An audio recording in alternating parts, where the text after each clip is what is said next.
Married at First Sight, season 14, episode 14, and this is for the after party, y'all. And as you can see, I am in a new location. I am in Boston visiting a friend. So I'm taping these videos live from Boston. Isn't it a coincidence?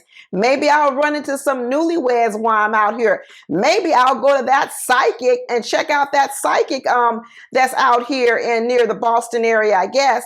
My girlfriend says it's maybe about an hour away from where we are. I don't know. What do y'all think? Should I go look up the psychic? Sorry these videos are late, but I had jet lag. I didn't need no IV drip like Lindsey though, because I didn't get drunk on the plane. Please, girl, all that is called a hangover. Let's get into this after party, won't we? Because on this after party, we had Mark and Jasminas giving us all the details of the episode. And they had a guest on there named Mary. She's a comedian. I don't know. I'm kind of like with all of you guys. I don't even know why we have these guests here on anymore, especially when they really don't have nothing to do with the show. No shade to Mary or anyone else like that, but I just don't think it's needed. But the drink for the day was called Retreat on the Rocks. And it was a take on the bourbon sour or whiskey sour. I can't even remember, y'all. Shoot, I got jet lag. So they started off talking about the hot tub scene when Lindsey was in the hot tub with all the girls, and she started talking about how she's tired of being Mark's caregiver and he got eviction issues, he losing a job, and she was talking about it's just too much of a job for her. Now I'm gonna tell y'all something. You know, I think Lindsey is batshit crazy. But I'm going to tell you this, if any of you guys have been watching my videos since the very beginning of this season, one of the things I got on the experts about when they were matchmaking these two, they started talking about, oh, Lindsey's a nurse. She should be able to help out Mark a lot since his mother needs help, his grandmother needs help. And I said that was a horrible reason to match a woman with a man, because just because Lindsey has experience as a nurse or whatever else doesn't mean somebody wants to take on that job full time for some in-laws, especially some people she just met. So Lindsey being overwhelmed with Mark's life, I actually have some empathy for her. Because I said in the beginning, that was a bad plan that the experts came up with. They should have been on here matching people for other reasons, not because you got some nursing skills to help people with parents in the nursing home. That was ridiculous. But Keisha and I pull in was like, you know what? Lindsey sure does like to complain about helping a lot and always bringing up in your face, Mark, that she's always helping you. And Keisha and I pull in was like, but we never really see you asking her for the help. Is she just helping because she takes it on herself, or are you asking for the help? And Mark said, you know, he thinks Lindsey's just naturally a helper. I keep telling Mark and everybody else, Lindsey helps to be in a position of control. That's a whole nother different type of help. Some people help just because of help. Lindsey helps to gain leverage in situations and to gain control in situations.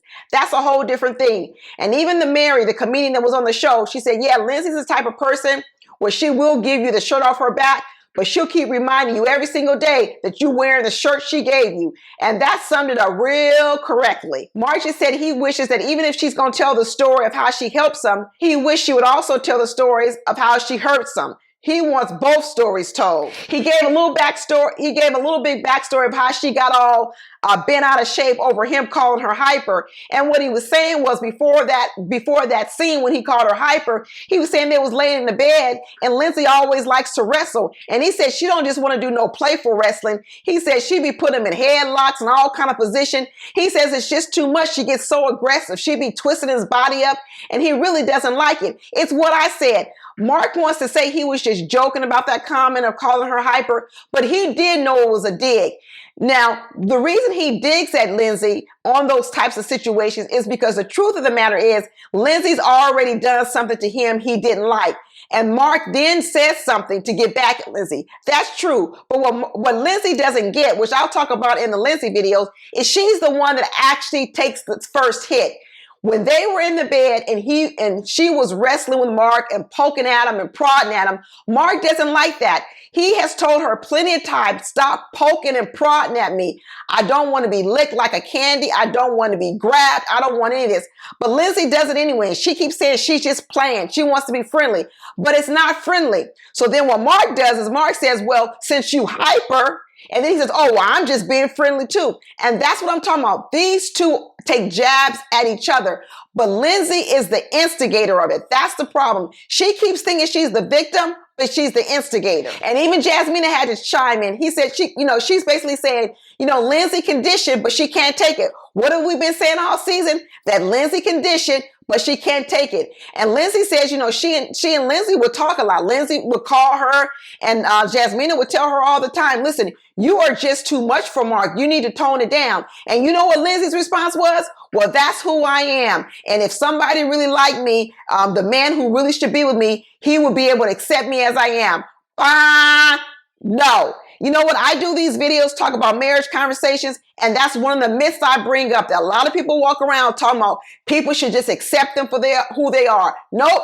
People do not have to accept your bullshit, and that is not a mark of love. I wish people would stop getting that out their head about that's what marriage is about, accepting everything about you, accepting you just the way you are.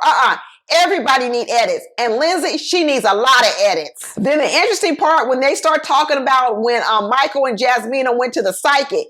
And you know what? When I was watching the episode, which I'll talk about in the Michael and Jasmina video, I didn't like that the psychic was talking all about Michael. Once again, here we go, focusing on Michael being vulnerable.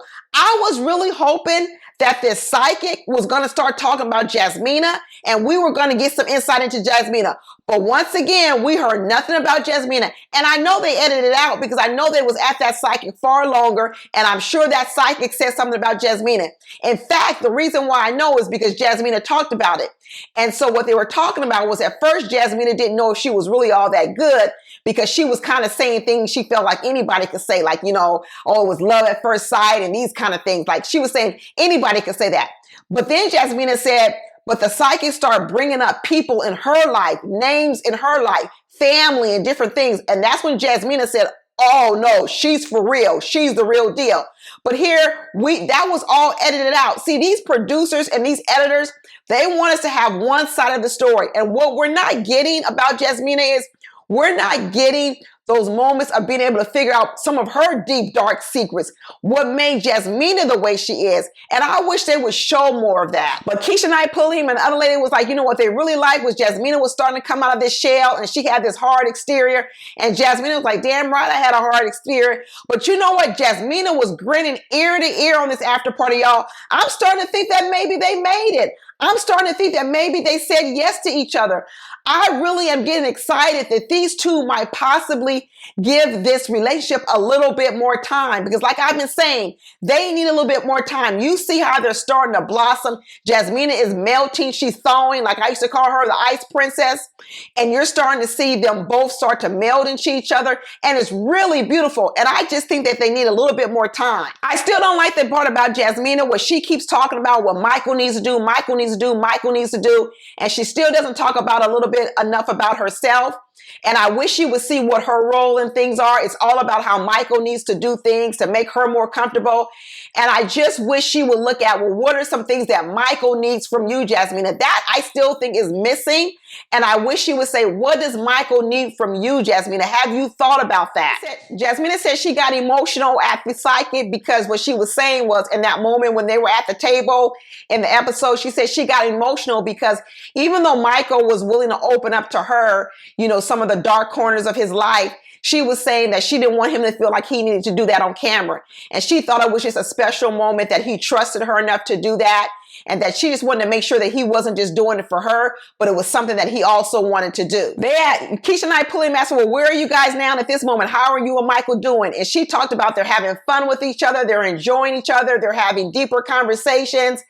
And she was saying, you know, she still talked about, like you said, she didn't have those feelings yet. You know what? Jasmina is going through the same thing as Elijah Wan, crazy Elijah Wan, who dances around the love all or whatever. And then remember when Pastor Cal had to get Elijah Wan together and say, you have a wrong definition of what love is. And you're waiting for this grand feeling. But when you're committed to someone and you don't want to be with another person, that is love. See, this is what's going on with Jasmina.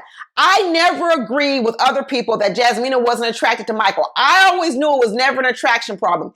It was a scared problem. That has always been Jasmina's problem. And if you look at this episode, she's still talking about how she's not attracted to Michael. But yes, she running around talking about my man, and she rubbing up all on him. She's crying for him. She's doing all these things. All these things tell me she cares for Michael, tells me that she is attracted to Michael. Jasmina is just scary. She's just an ice princess. It takes a lot for Jasmina to thaw out. And Jasmina is thinking that these feelings she has of not wanting to let go means she's not attracted to him. That's not what that means. That's like Elijah Wan thinking he's not in love with Katina. No, Elijah Wan is in love with Katina, and Jasmina is also attracted to Michael. But because she's so inexperienced in relationships, she doesn't know what it looks like.